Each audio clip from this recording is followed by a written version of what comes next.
Welcome to the Horse Racing Show. I'm Kenny Rice, and this is episode number 22. Wow, 22.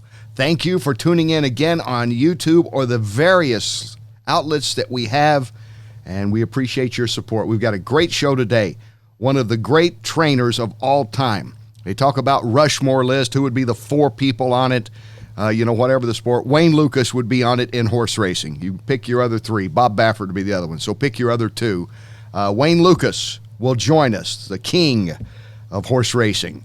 And we'll talk with Terry Meeks, who is the president and CEO of the Jockeys Guild. What's going on with the Guild? What do they need? How is the situation for jockeys compared to other professional sports athletes? So those are the 2 great guests that we have coming up a little later on. Wayne will be here in just a few minutes. And when we talk Wayne Lukas, we could talk forever in building up this guy before we bring him on. He doesn't need that. But joining us once again, Mr. Thomas Kenny on research in a new blue suit, blue shirt. I'm not quite there on suits yet. Ben Chaffins has a blue shirt on today, and Scott has a blue T-shirt on today. This is like when you went to school and it was picture day. Yeah, I guess so. It was unplanned though. Look at all of us. We hadn't even planned it, I don't think. Wayne Lukas. Where do we begin with Wayne Lukas, Thomas? Well, he's won, I think, 20 Breeders' Cup races, 14 Triple Crown races. He's the all-time leader as far as earnings in trainers. So, really, you can take your pick. It's about trainers. He's probably got a record somewhere. 5 Eclipse Awards. Yeah. You pick a record, and there's a good chance Wayne's associated with it. That's right. You pick a great horse, and he's had a couple of dozen that have been champions in their division, if not a horse of the year. It's really amazing what he's done. And I look forward to getting some stories from him. At one time, he was a basketball coach. Did you guys know that? No. Freshman basketball coach, University of Wisconsin. Oh, wow. Who knows? He could have been there I think he would have been there with Krzyzewski and these greats. There's just something about the organization and recognizing athletic talent that's inherent in sports. And it's the same with a trainer or a successful coach or a manager. They're just able to do it. Something else I was thinking about Wayne. I think you can be great at what you do, but you're not necessarily an innovator. Like I think Michael Jordan obviously is a great player. Maybe the greatest ever. They'll debate that with LeBron right now.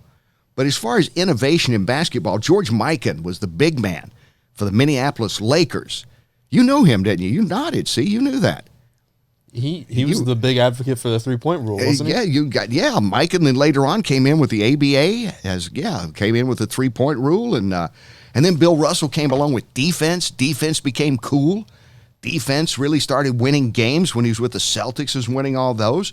Those guys were not only great and are Hall of Famers, but they were innovators.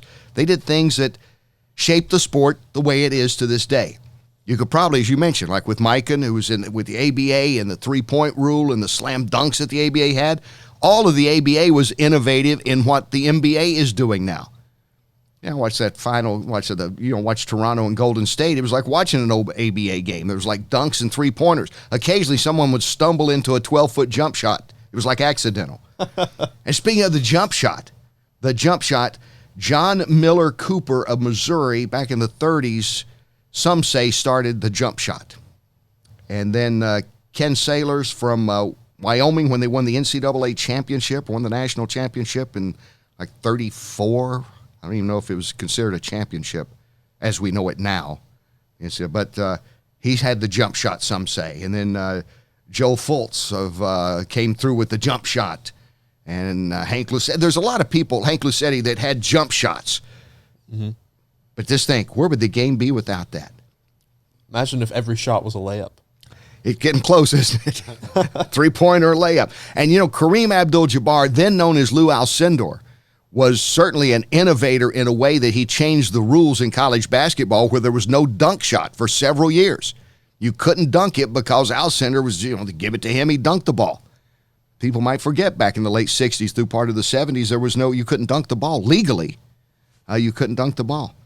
I thought in golf, Arnold Palmer, he made it more of a blue-collar, guys could do it. He was a working-class guy from Pennsylvania back in the 60s. He wasn't a country club guy.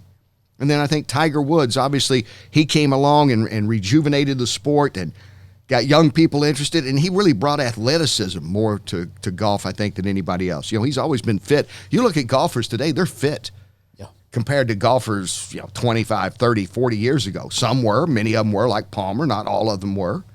So I just think of guys like that. Babe Ruth in baseball, obviously an innovator. I mean, Babe Ruth hit home runs and people got fired up about baseball back in that time. I guess you can argue, who was an innovator, who was a great one. Wayne Lukas is an innovator and a great one. He got people realizing with the airplane travel that you could go everywhere. You could send your horses everywhere. You didn't have to, if you're based in California, you could still have a base in New York or Kentucky or Florida. And he did. He set up his barns all over the place and kind of sent them out in mass. And that's why he became the first guy to win $100 million. Hit the $100 million. Huh? He was also the first to hit $200 million. And hit $200 million. Yeah. That's because he just sent them out in mass. And my goodness, the guys that have trained under him, like Todd Pletcher and Dallas Stewart. Now I'm going to start forgetting someone, Mike Maker. You look at the coaching tree of these guys. Look at the training tree of Lukas. It really is like a big family tree, isn't it? It really is. It really is. And it's amazing the things that he's been able to do. He has a great friendship with Bobby Knight. I want to talk to him about that. Oh. Not everybody has a great friendship with Bobby Knight, who's the Hall of Fame coach. I think people know it. Won the 3 championships at Indiana. Could be surly and tough and not very accommodating. Lukas, what he was really innovative in, I speak of him in past tense, what he is still innovative in is his ability to talk to the press. He understood he could speak in these sound bites. He could give you 20, 30-second descriptions of what was going on. And then you ran to him to just get a comment on anything that pertained to horse racing. Lukas had an opinion, and he had a strong opinion. He didn't always waver. Well, maybe, possibly, he would tell you. And Bob Baffert has carried that on as one of the great go-to interview guys. And it's not easy. We look in basketball, not everybody's a great interview. Not everybody's a great interview in football. But Lukas was ahead of the game in that. And then, of course, you remember when I was covering St. Louis football back in 1906, don't you, Thomas? Oh, yeah. I was there when Bradbury Robinson against Carroll College probably threw the first forward pass in a football game. Revolutionary at the time. It was incomplete, by the way. It was incomplete, but he threw it. And then later on, a guy named John Heisman, I believe they named a big trophy after him in college football. They might have. Longtime coach. He advocated with the rules committee, we got to make this forward pass stuff legal. This might be different. This might make the game more exciting, interesting, challenging. So I like the innovative part of sports. Scott? Yes. Anybody innovate you? Yeah, lots of people. You, Kenny, especially. Yeah, yes. I'm an innovator. Great innovator. I'm an innovator. Yeah. No, you're right. Like even, Muhammad Ali with boxing, too. I was thinking of that when I was thinking of Dwayne. He's one of those classic. Yeah. Yeah. I mean, for my age, and I know my wife, too, you look at him as like he's the old cowboy that's just been everywhere. Yeah. That's true. He left his mark on, and again, the way he was interviewed, the way he talked beforehand, he kind of revolutionized. Started a lot of they call it trash talk, but he was really clever. Ali was. Mm-hmm. He would put you down, but he wouldn't really get nasty about it because he was such an intelligent man. He had a clever way of putting you down. Mm-hmm. Now you're a big car race fan. I would say that maybe Mario Andretti, AJ Foyt would be considered innovators. Parnelli Jones would be innovators. They would race anything. I mean, Andretti, just give him a car. He didn't care. He'd race stock cars. He'd race open wheel. Whatever you got, he'd race it. Just racecraft in general was his thing, Uh-huh. He wasn't just an F1 racer. He wasn't just a stock car racer. He understood, just how to move a car up the order. Yeah. I like that. Move a car up the order. Move along this show with that. Ben, are you an innovator there, Ben? Sometimes I perfect things a little bit more instead of innovation. Thank you, and you do very well. But yeah, I mean it's really interesting when you start breaking down the greats. I was having this discussion the other day.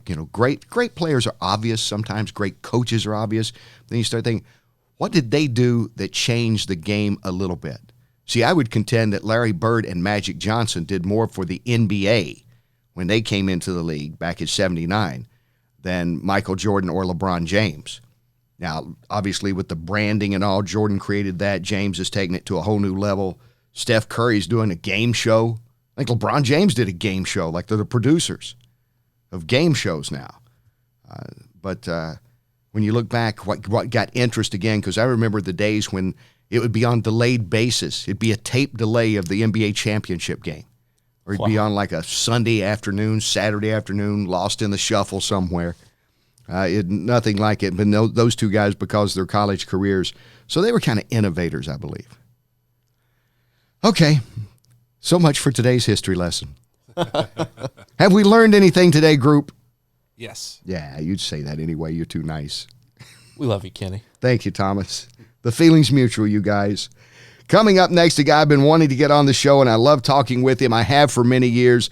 When I first started covering horse racing, Wayne Lukas was one of the first guys I met, and he had an influence, and I loved that he would talk basketball with me to help me understand horse racing better. He'd tell me about his point guards and power forwards and fast breaks and all that. It made it interesting for me.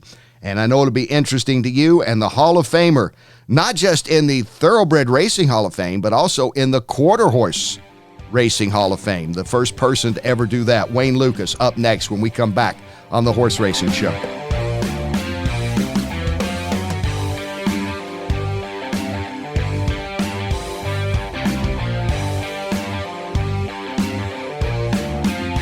Welcome back to the Horse Racing Show. Thank you for tuning in to iTunes, Google Play, and on Facebook, and also, of course, watching us each week wherever you are around the world. We're now into 15 countries, and thank you for your support of that, for tuning in on YouTube to watch us and keep up with us. A man who is known worldwide. We talked about not just greatness in sports, but innovators in sports. He is all of that. He is Wayne Lukas, the Hall of Fame trainer, and he joins us now. Wayne, great to have you on the show. Well, thank you, Kenny. I'm excited to be here today. Well, I was talking earlier, we first met in 1980. I know you won't remember probably, but I do vividly. I was just covering the sport, and I love the way that you would use basketball analogies with me to help me learn more about horse racing. And you've done that with many people, not just in media, but clients and all over the years. You know, Kenny, once you're a coach, you can't help yourself. You keep going back to your roots, and so many similarities in training a horse and dealing with athletes that it has been a great help to me, and I think it helps a lot of people to explain the sport too. I say that you would have been one, and you were the freshman basketball coach at the University of Wisconsin. Right, that's correct. I always thought that you two would have been like the Krzyzewski if you'd have stayed in it, because like you just said, I believe that there is a correlation with a coach, a manager, or a trainer in terms of organization and recognizing athletic ability that kind of transcends any sport. You know, I was on the staff with Johnny Orr, who eventually ended up at Iowa State and coached at Michigan also.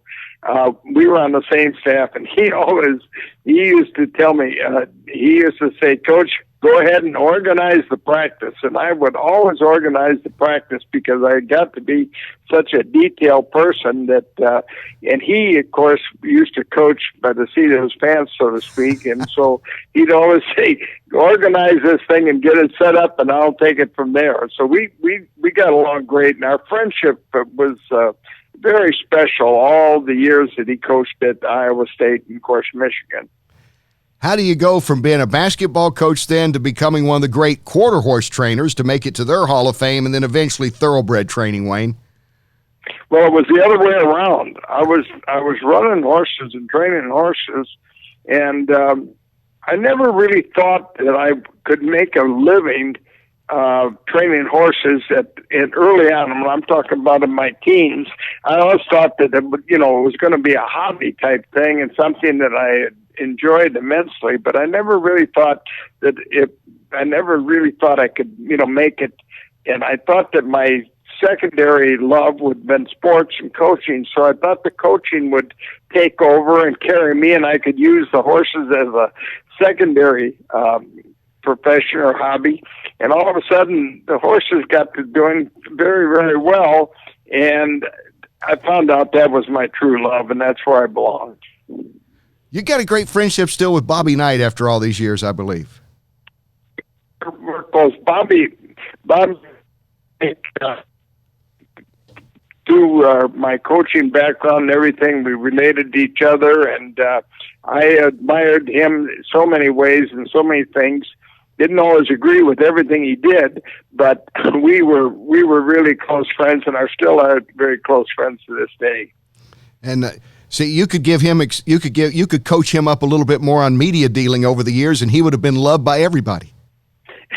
He's loved by a lot of people, but I had him at the Derby a couple times, Kenny, and we did some of those media sessions in the morning after training, and he stepped in, and I thought we were all going to get in trouble. But he's Bobby, and he's never going to change, and God love him. He's one of the greatest of all time. Yes, he is. As are you. Wayne Lukas is with us here on the Horse Racing Show. I was talking about innovators early on, Wayne, and earlier on in the show, and I think you're one of them. You were the first guy that I can remember that recognized, especially with air travel, you could put your horses all over the place. You didn't have to just be based at Santa Anita and occasionally make it to New York or Kentucky or Florida or Louisiana.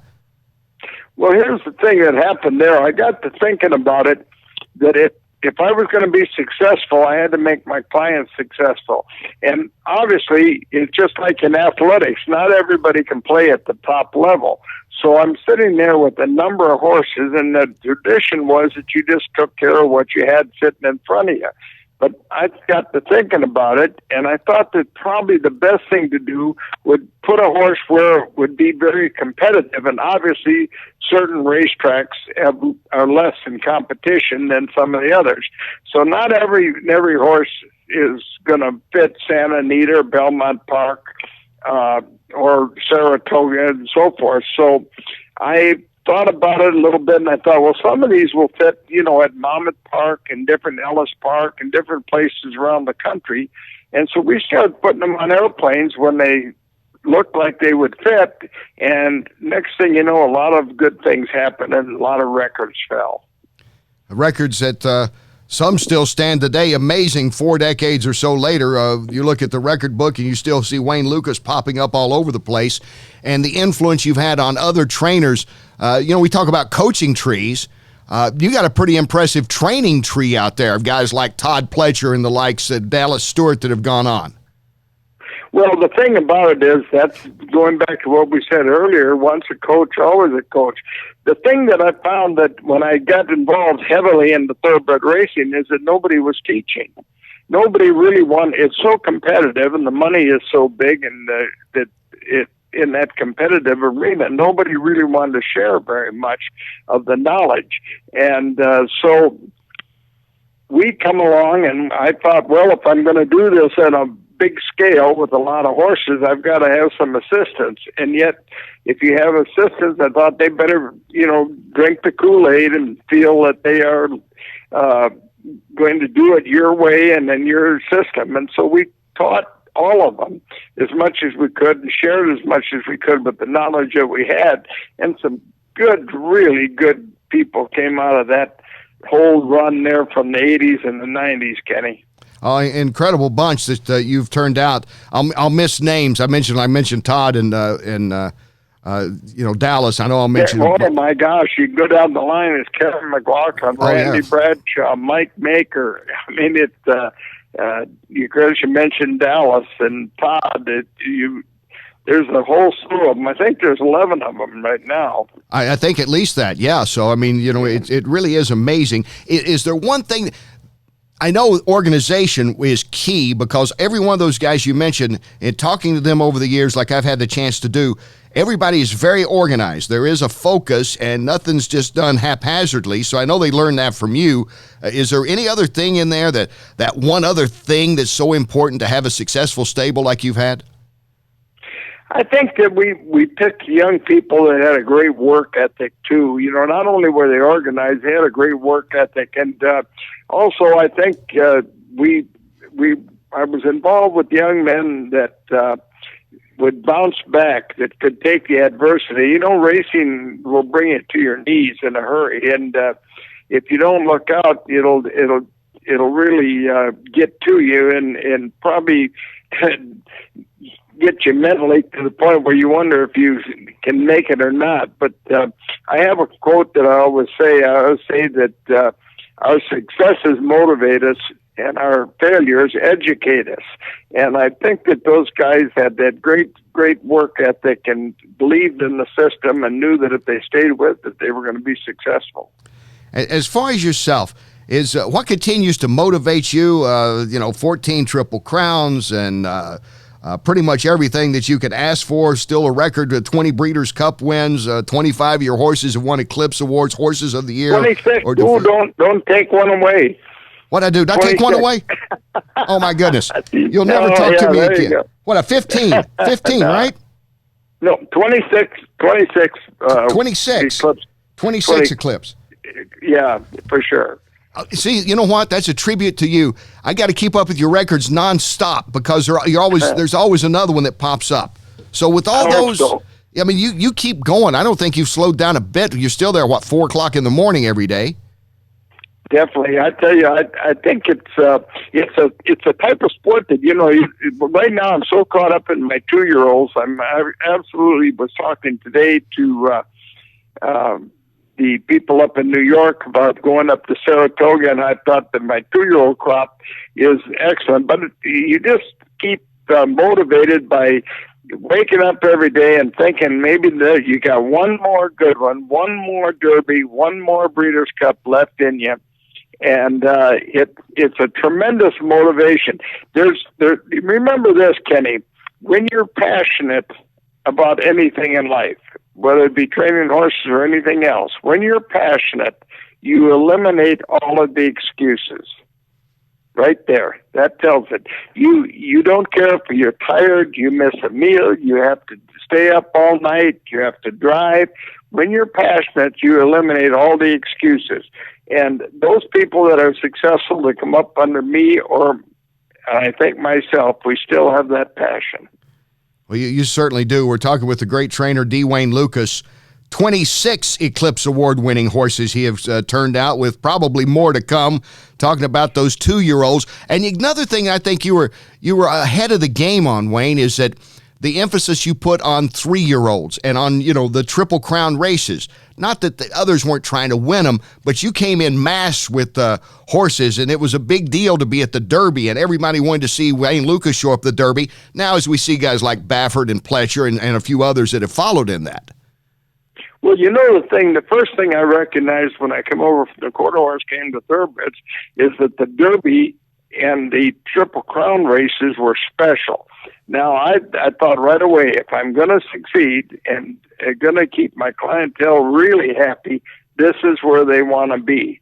So we, right away, started putting the emphasis on those 2-year-olds late in their year, wondering if we could find them when they turned 3, one that turned 3 that would be capable of pulling one of those races off. We recognized right away that it was very important that you could.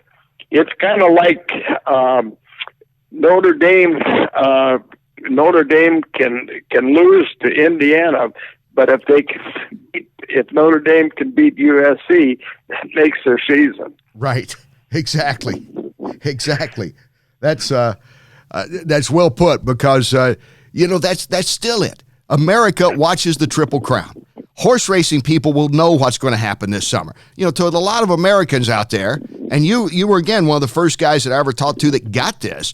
In Peoria, they're probably not going to pay a whole lot of attention to the Travers or the Haskell. They're probably not, or they're going to watch maybe the Breeders' Cup, but that Triple Crown race is still the races that the vast majority of people watch. And, I mean, it's evident by the fact that's who they tune into to watch on TV. Well, 145, 6 years of tradition is what it's all about. This is the thing that makes the people tune in. I notice that whenever I get on an airplane or anything, or traveling, or I run into even having dinner with strangers time they'll say, "And what do you do?" And I say, "Well, I train horses. I train race horses." And they say, "Oh, do you go to the Derby?" I say, "Yeah, I go every year." And then there's this pause, and they say, "Did you ever have a horse in the Derby?" And I said, "Yes, I've had quite a few of them in the Derby." "Oh my gosh, did you ever win it?" And you say, "Yes, 4 times." They drop their fork. It's amazing the effect it has on them. It really is. It is. And let me ask you, because you always have an opinion, you're articulate, and you're astute in what's going on. With all the things that have happened in this Triple Crown year, you know, we've seen some things, and you've seen a lot of things. This is maybe the strangest Triple Crown year that we're going to see in a while.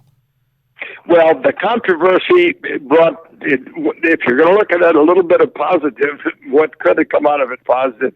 The Derby itself brought a lot of attention and held the attention of the American public, and by that I mean the non-racing hardcore fan held their attention for a couple of weeks afterwards. I think that what was probably lost in the Derby, Kenny, is that the stewards' lack of explanation right after it, and maybe even you and your colleagues trying to explain it, and that's not your job necessarily on TV. But people that are just lay people watching the Derby maybe for the first time could not understand why Country House out on the outside there eventually ended up winning when it wasn't bothered by the eventual winner. They couldn't. They said, "Well, why was that horse the winner? He didn't get bothered." But there was a lot of action going on the inside, along with War of Will and that group there. So it was difficult for the layperson to understand that, and I tried to explain it to people. People said to me, "What do you think?" and so forth. But that probably was what confused most people. Yeah, I mean, it's like with anything else, and the people have asked me that, you know, they'll cite the pass interference that wasn't called in the Saints game in the NFC Right. Championship. I say, look, sometimes it just gets confusing, but I do agree with you. The transparency is the key, and all we actually at NBC that day was that the stewards come on and just not to debate them or not to do a question and answer, but to just simply say, what is the rule? What is the rule that is going to take maximum security down? The horses that he interfered with. That's all. That's all anybody needed. Sure. That and the light should have gone on right away at the quarter pole when the incident happened, not waiting for a jockey to call the objection later. You have, Santa Anita's been based for years. It's a beautiful track. I love that track. I love the history of that track. Those San Gabriel Mountains on a beautiful, day in Southern California, I think is the prettiest backdrop in racing. With everything that's gone on out there, Wayne, your take just on the whole situation at Santa Anita this year? Well, here, first of all, they had a change in track management. By that, the track superintendent, Dennis Moore, who has been there for years, had left for a while. And then they got the weather. They got extreme weather, a lot of rain that they normally wouldn't have gotten at that time of the year. And they probably, and my take on it is they lost the racetrack. That the thing that I think that should have been put out there for everybody answering their questions is that our track we've lost the track, but we're going to do something about it. Instead of blaming Lasix, usage of Lasix, running the horses too often, the whip. I mean, what got out of hand is they started blaming everything but what they were standing on. And that is what had to be fixed. If that wasn't the case, we would have had this rash of injuries on all racetracks all across the country. So the surface is what really it got down to. Once they could get the handle on that surface, the whole situation would right itself. It was not Lasix and whips and frequency or 2-year-olds or whatever the other things that came into the conversation. Talking with D. Wayne Lukas, the Hall of Fame trainer, the first person to be elected to the Quarter Horse and the Thoroughbred Hall of Fame. He had 24, I believe, world Quarter Horse champs. I hope I didn't miss that number. You gave me one extra there. Okay, so sorry about the eclipse with 26, but isn't it great that you've got so many that you have to keep looking them up? I really admire that. And a guy who was not one of your assistants, but you've had a big influence on. We had him on the show, and he spoke of that. He was there watching you win those World Quarter Horse Championships when he was coming up, and of course has followed your lead in a lot of ways. Is Bob Baffert. The relationship that you and Bob have, it seems to have, become. I don't know. I still know you guys want to beat each other if you're racing against each other, but maybe less competitive, more friendly. Is that fair to say? Oh, most certainly, Kenny. We're a lot of people, said that we had this great rivalry and everything, and so we went along with it, you and your colleagues, and then we'd at the end of the day we'd say, let's go to dinner at Jack Fry's tonight. But the Bob Baffert, in my opinion, is the best trainer in America, no question.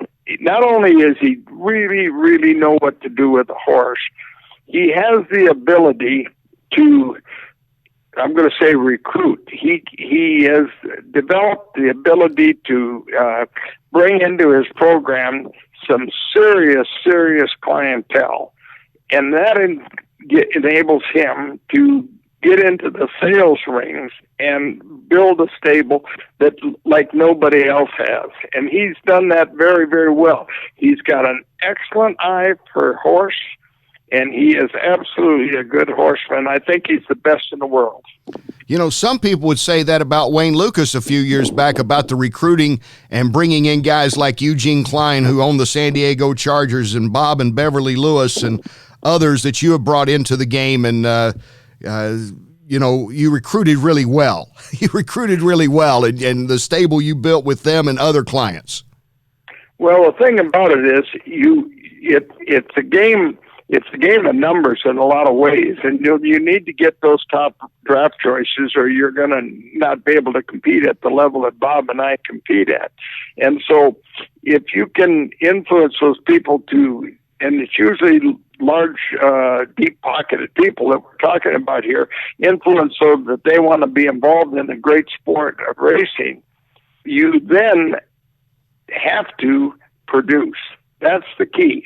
A lot of young men out there training horses have got some great clients, but they're not producing like Bob Baffert. You got to get them in. First of all, you got to convince them that this is a great sport and to get into it. But you still have to produce it. And when you get the horses, it isn't just getting the clientele to come to the table. Do you remember when you thought, I'm making it now. I'm getting recognition now, and I'm going to be able to get clients? Because when we first met was just a few months after Codex had won the Preakness, your first major win in the thoroughbred racing scene. But at that time, some was still looking at you as that quarter horse training former basketball coach guy. Yeah, for sure. For sure. It's still they still call me coach, and I haven't coached in 40 years. But the thing about it is that both Bob and I had that stigma, not a stigma, but that title of, the quarter horse guys. We're still the quarter horse guys. You'd be amazed. Bob and I were winning major race, and somebody will say the quarter horse guys won. Right, to this day. That's To amazing. this day, they still, and we're proud of it. We're proud of that background and everything. I think that being in the quarter horse game has honed our eye for good horse flesh. I think that Bob's got an excellent eye, and I feel like I've gotten along very well. I think that the quarter horse game really helped us in picking out runners. Wayne Lukas was instrumental in helping me win an Eclipse Award several years ago. I don't know if you remember the time I followed you around at the Keeneland sale, and we were observing we were observing the way you observed horses, and you talked then about here's an athlete as you would look at if you were looking at a high school player that you were going to sign to a basketball scholarship. You treated him as an athlete. Well, that's the thing. Pedigree is important, but you have to have that athletic looking horse to go along with it in order to get to compete at the highest level. And I think that Bob and I both have picked out athletic horses over the year. There's a lot of guys doing it now. I don't say that we changed the game necessarily there, but I think a lot of people are getting more and more to where they're looking at the very athletic, balanced horse and hoping that when they look at the pedigree that it matches up. As far as right now, what has been the biggest changes that you've noticed in horse racing when you came onto the scene with Codex now from like 1980 to now? Wayne, is there anything out there that has changed so much, or things that you still wish could change? Well, I think the thing that's changed the most is that we're getting the horses are these high-priced horses. We're getting multiple ownership. We don't have many people like Bob Lewis years ago or Gene Klein, as you mentioned, that, and the other thing is you don't have the involvement with the big farms and individuals like we used to have back in the 50s, 60s, 70s, and 80s.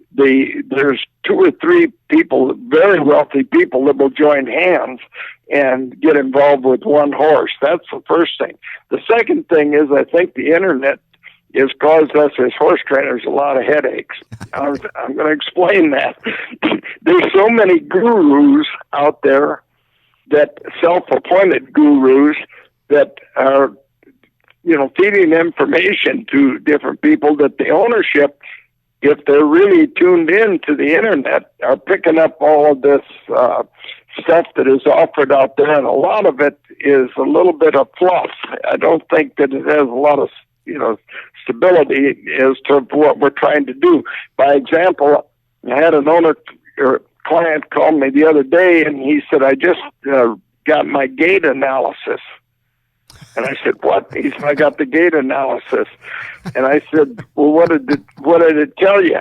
He said that our horse that got beat yesterday shortened his stride 8 inches from the 8th pole to the wire. I said, well, hell, Billy was tired. I mean, where are we going with this? Aren't you glad you have all that help now? Aren't you glad you have all that help out there training? Really. There are no how-to books in racing, in training racehorses. There really isn't. I think that we're going to get to maybe some of that, but even the great trainers, Alan Jurgens, Woody Stevens, Charlie Whittingham, there's no how-to book where anybody has really sat down and explained. My great friend Carl Nasker did probably as good a job as anybody, but there's not any really, or go on the internet. You can go on the internet and tell how to open the hood on your pickup truck, but there is nothing that really concretely explains what we're trying to do.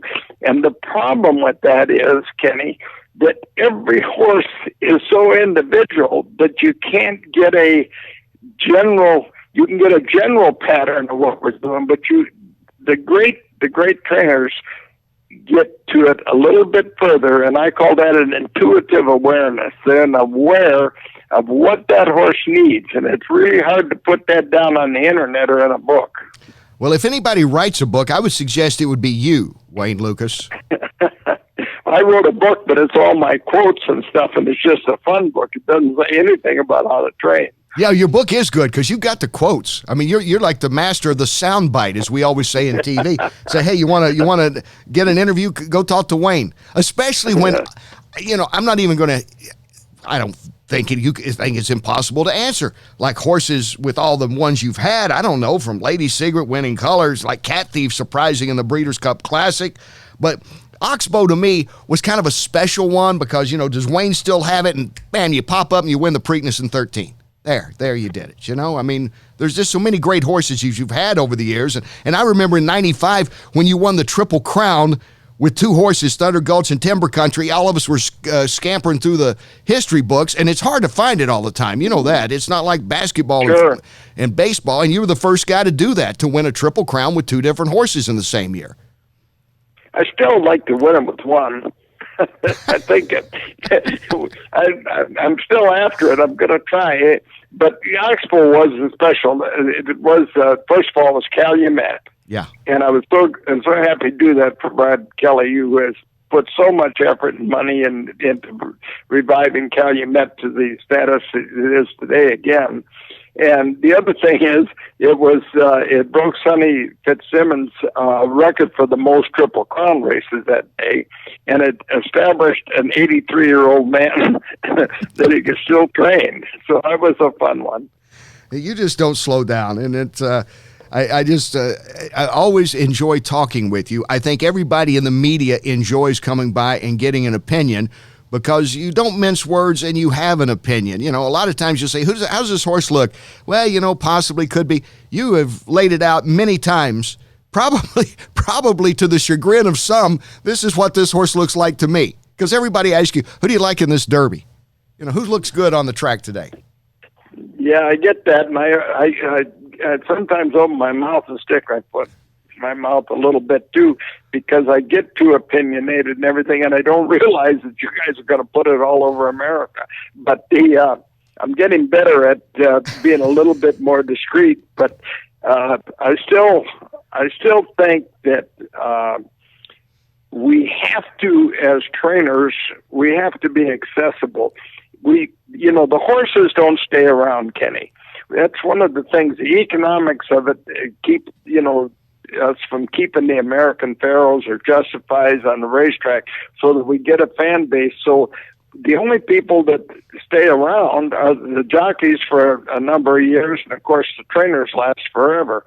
But we have to be accessible, I think, to you in order to promote the sport and give it its best image. Well, I think so too. And to me, if not that they ever asked me, but if they said, give me a marketing advice to the NTRA or one of these outfits promoting the sport, I've always contended that you've got to promote the people just why you said what you just said, because you guys are there every year. And I had so many people in other sports I cover ask me, well, what happened to Justify? What happened to American Pharaoh? Why aren't they running anymore? And, they don't understand the breeding business. They don't understand how much money can be made. You tell them and they go, okay, I get that. But like you say, you're going to be there. Baffert's going to be there. Pletcher's going to be there. Pick a jockey. They're still around. I think the human aspect is still something that horse racing needs to tap more of, where people either root for you or against you, just like they rooted for or against your friend Bobby Knight or whatever coaches out there or whatever players out there. I agree so much, and I think that the thing about it is that the young guys coming up have to take the interview, have to be accessible. Some of them think that they're doing the right thing by keeping close to the best and not talking about the horse or the program or this horse or that horse. Hell, I think they need to open up and get involved with the media as much as they can, and let the public in on as much as they can too. Well, you've done a great job with that, and like I say, you've influenced not only trainers but many of us in the media over the years, and you're still going, and you got 2-year-olds, and you're going to Saratoga with them. So there. What else do you need? Wayne Lukas in the hunt with 2-year-olds again. I think our freshman class this year is good. Last year I thought we were a little bit light. We had, like you have in racing, a little bad luck. But this year, and again, I'm the eternal optimist you're talking to here, but I think there's a couple out there in the barn this morning that at least got me excited to the point if I don't mess them up, I think we could be involved. Wayne, I can't thank you enough for being on. I want you to come back again. I could talk with you for 2 or 3 hours, but I know you got work to do, and I thank you for your time. Kenny, always enjoyed talking to you. You do a beautiful job at promoting the very sport that we both love, and thank you for having me on. All right. Thank you so much. The coach, the king, the great Hall of Fame trainer, D. Wayne Lukas here. We'll be back with more of the Horse Racing Show right after this.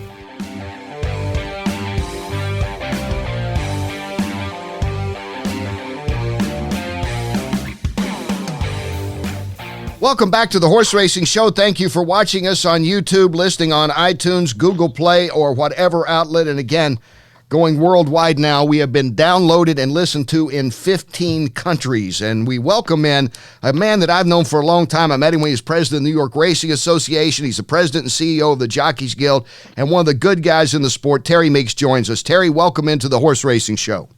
Thank you, Kenny. So let me ask you about this Jockeys Guild now, your involvement with them. How are things going for the jockeys at this stage? Is this a good time for the jockeys? Well, I think, we're in a lot better, than we were, say, 10 years ago. There's no question about it. But, I think our industry's got some issues that we're involved in, that we all need to be involved in to help racing grow. But overall, we've got fantastic leadership in Johnny Velasquez and Mike Smith, co-chair of the Guild. And, when they want to help grow our sport, and that's very important. The one thing that always fascinates me about jockeys, and when I tell people in other sports that I cover, and they start thinking about it, I say, these guys, you read about some of them that's won, several $1 million over this year and all, but there's a lot of guys who don't. If these guys aren't riding every day, they're not making money. Nobody's got a guaranteed contract. And that fascinates a lot of people that are just casual or know very little about the sport, Terry, is the athleticism of the jockeys and the dedication to show up every day and do it.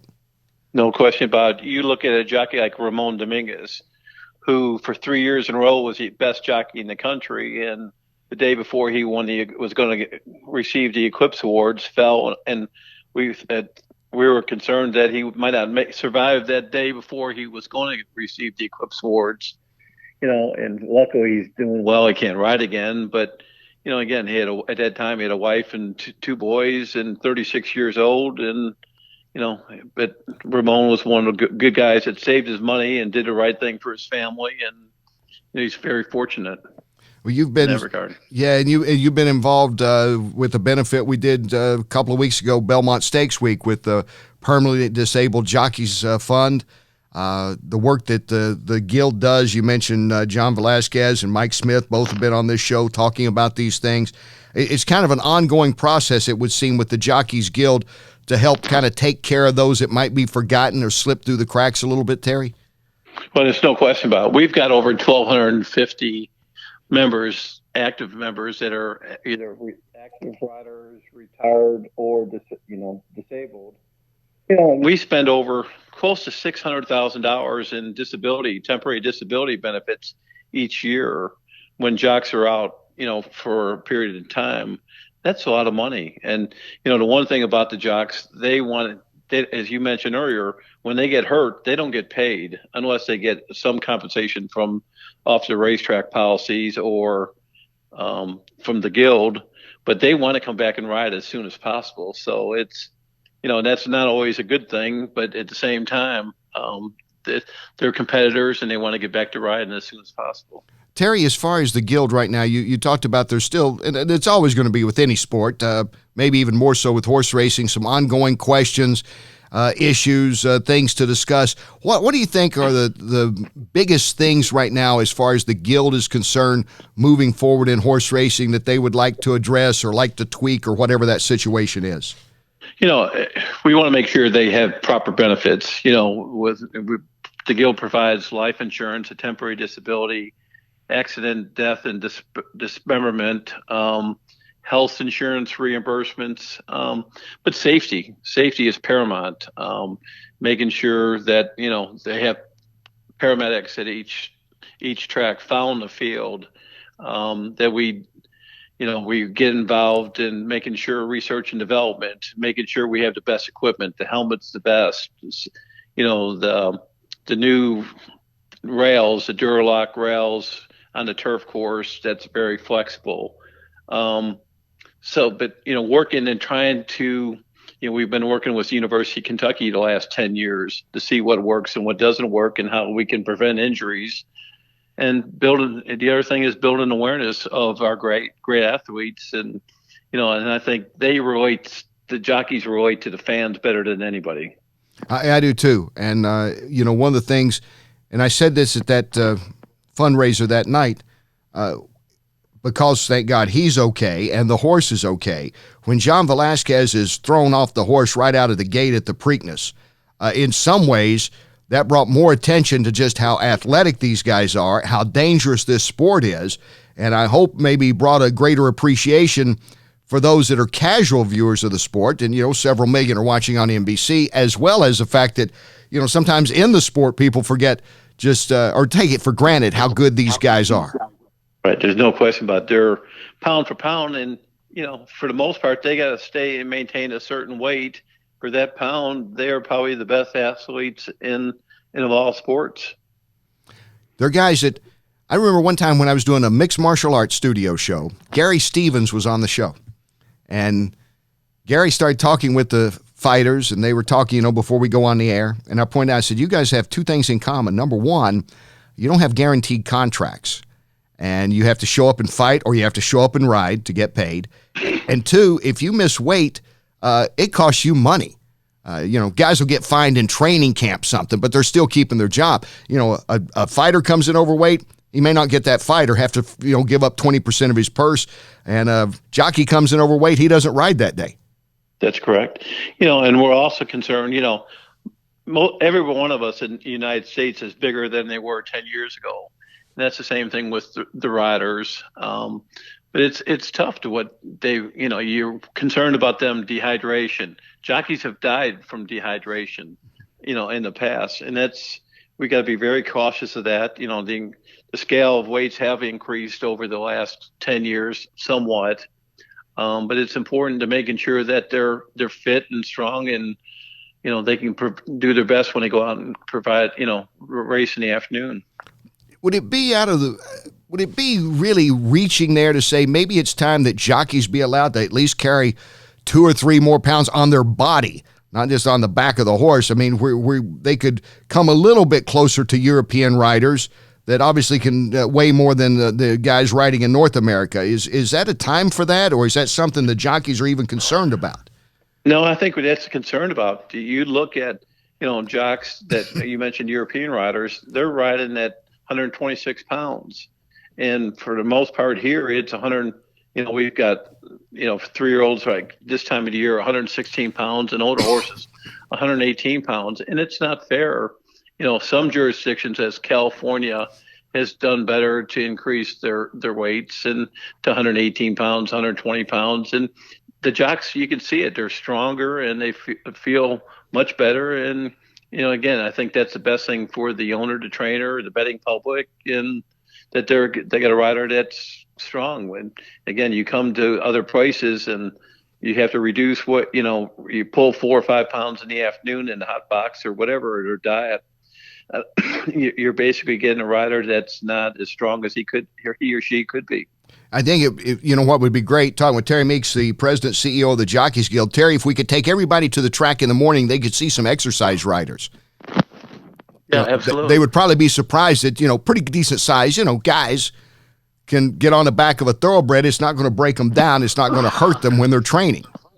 And they're probably 140 pounds. Yeah. Some might be a lot more than that, But again, I just think that, the 2 pounds difference really doesn't make a difference in the afternoon, or 3 or 4 pounds, whatever it may be. But, the best horse is going to be out there. And, I think handicappers may disagree with me, but I think if you increase everybody to a couple pounds, it would not be a big problem.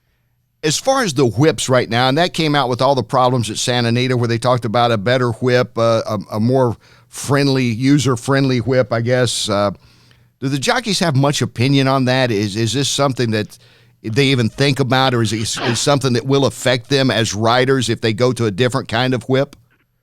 Well, if you go back to 8 Bells and the incident at the Derby, 7 or 8 years ago, we the Guild worked with the industry to change to a Pro Cush whip, which is what the European riders were using. At that time, there was some resistance, not a whole lot. We tested it out. We worked with racetracks such as Keeneland and Churchill and Naira and Del Mar. And, over time that came to, fruition. And, the one thing at that time that was really good for everybody, the industry, that the basically all the cuts and welts to horses have basically totally were gone away. And so that was the best thing it was equine friendly. And, I think that was good. We also put it at that time that each horse should be examined by the track veterinarian, and reported to the stewards. Basically, that's gone away too. With everything that's gone on in California, we've come up, is there something we could do better? Which everybody should look at. Is there new technology out there that can improve it? Ramon Dominguez, we mentioned earlier, he's developed a GT 360, which is, is a good possibility that it is. You sure can't. If you hit yourself with it in your hand, you can't feel it at all. He's still in the developmental stages. The jockeys at Churchill for the Derby and the Oaks used it. The same thing with the Preakness. Majority of the riders at the Belmont, used it. It's still changed. He's still got some, like I said, changes to do. Listen to the jocks, and hopefully in a couple months he'll come up with a product that's going to be beneficial for all of us in the industry. Terry, you're on the road all the time. Do you ever get every time I see you, you're at a racetrack? Of course, I'm obviously there too a lot of times, but you're always on the go. I guess, what is a week like for you going around to the tracks and talking to the jockeys and keeping up with things for the Guild? Well, it varies the time of the year, whether it be in the Saratoga in the summertime, there's meetings, industry meetings that you need to be at. Mm-hmm. The riders are there. This next week, I'm going to Charlestown to talk to the track superintendents conference. But it all varies. Triple Crown races, you're there. Breeders' Cup races, you're there. But again, there might be some incidents that there's a CHRB board meeting, that you have to be there. So it all depends on the schedule and the circumstances. No one's more concerned about the safety of the horses than jockeys. I mean, that really, I'm not overemphasizing. It can be life and death. They want to make sure that the horses are healthy, that the track is in good condition, that everything has been checked out. And, just knowing the jockeys that I have for many years, they talk about that as much as any big race they've ever won. The one thing is the jockeys is the last resort, and when they leave the barn, the horse might be, sound and doing well. On the way over, he might step on something. He might just not warm up well.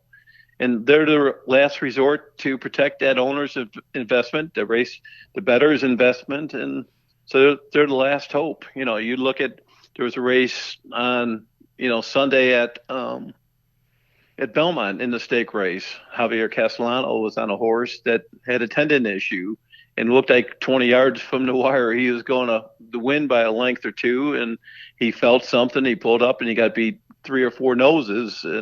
But the more concern was he might have saved that horse's life. One of the great pictures in horse racing go back to when 99, when Chris Antley, the late great jockey Chris Antley, was caressing the hoof of Charismatic on the track at Belmont Park. I mean, that's still one of the more touching scenes. I was there to watch it. And I was the president of NARA at the time, and I went and talked to Chris afterwards and told him what a great job he did, in saving that horse. And, that was, something special. Well, it's special to have you with us. My compliments on the great job you've done and the progress that the Guild continues to make, Terry. I appreciate it, Kenny. And please come back. We got to get more jockeys on this show, too. I'll be in touch. Okay. All right. Thank you, Terry. Thank you. Care. Terry Meyocks, the president and CEO of the Jockeys Guild. Stay with us. We'll have some more thoughts when we come back here on The Horse Racing Show.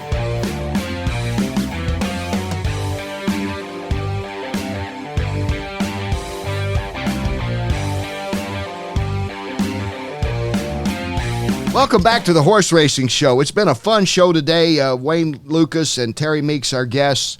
And thank you again for tuning in. Thank you for subscribing and liking us on YouTube, which is very important, I've been told. Mm-hmm. Especially the subscribers. Oh, yes. Okay. So we'll start calling and thanking them personally. And thank you for listening in over 15 countries.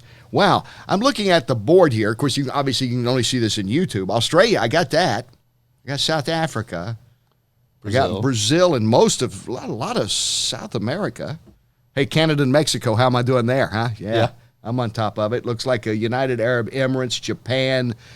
I think I missed a country or two there. Pretty impressive. Pretty impressive, my quick knowledge of geography. Yeah.